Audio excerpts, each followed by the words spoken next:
एक बड़े से राज्य में ब्रह्मदत्त नाम का राजा अपनी 4 रानियों के साथ रहता था। उसे अपनी चौथी रानी से बहुत प्रेम था और उसे सबसे श्रेष्ठ मानता और हमेशा खुश रखता। वह अपनी तीसरी रानी को भी बहुत प्यार करता, पर वह रानी चंचल थी।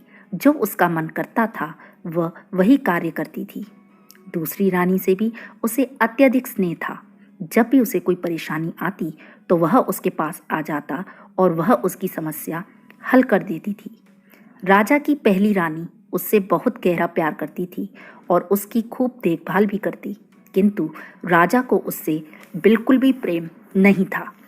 राजा ब्रह्मदत्त कुछ समय से बीमार चल रहे थे। एक दिन वह बहुत अस्वस्थ हो गए और उनको यह एहसास हुआ कि उनका अंतिम समय निकट है। उन्होंने अपने आप से कहा, मैं अपनी रानियों में से किसी एक को अपने साथ ले जाऊंगा। तब उन्होंने अपनी चौथी रानी से साथ चलने को कहा तो वह बोली, यह संभव नहीं। रानी के इन शब्दों को सुनकर वह बहुत दुखी हुए। राजा ने तीसरी रानी से पूछा तो वह बोली, जिंदगी बहुत खूबसूरत है, जब तुम नहीं रहोगे तो मैं किसी और से शादी कर लूंगी। यह सुनकर राजा का कलेजा फट गया। राजा ने जब दूसरी रानी से कहा तो वह बोली, अरे इसमें मैं क्या कर सकती हूँ, ज्यादा से ज्यादा मैं तुम्हारे अंत्येष्टि तक तुम्हारे साथ रह सकती हूँ।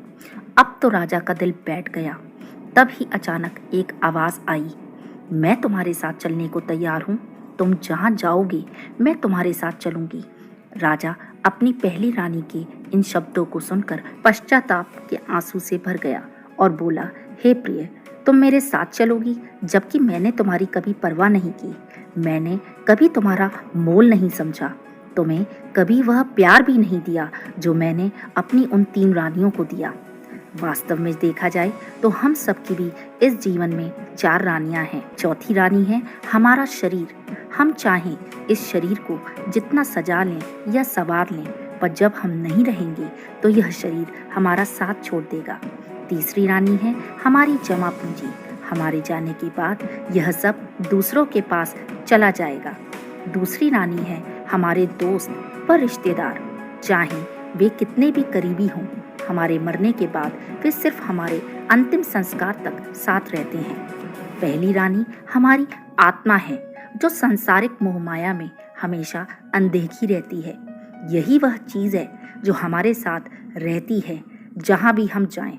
पर अफसोस कि दोस्तों, हम सब इसे कभी पहचान नहीं पाते। खाली हाथ आया था, खाली हाथ जाएगा। ए बंदे, खुदा के दरबार में तो हिसाब कर्मों का होता है। जाएगी सिर्फ आत्मा इस जिंदगी के मेले में। सब यहीं छूट जाना है, सब यहीं छूट जाना है। धन्यवाद।